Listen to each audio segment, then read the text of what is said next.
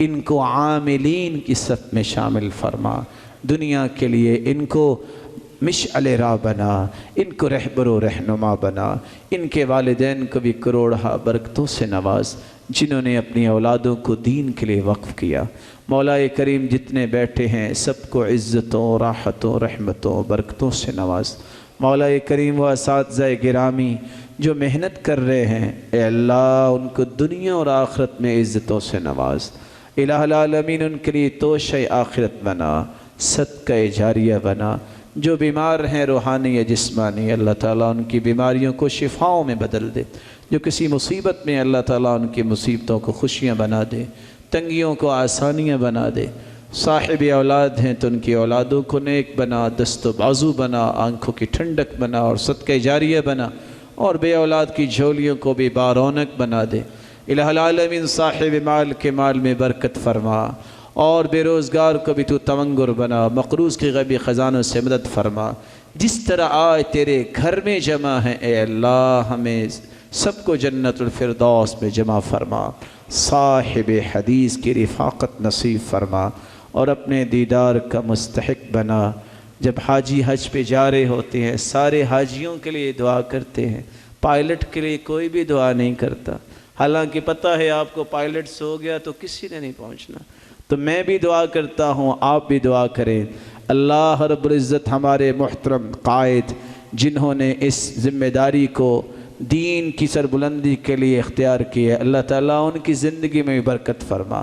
جملہ منتظمین جو کسی بھی صورت میں اس نیکی کے ساتھ کھڑے ہیں، اللہ رب العزت ان کو کروڑہا برکتوں سے نواز۔ وآخر دعوانا الحمدللہ رب العالمین۔ لا الہ الا اللہ محمد رسول اللہ علیہ صلاة اللہ وآلہ والأحبہ۔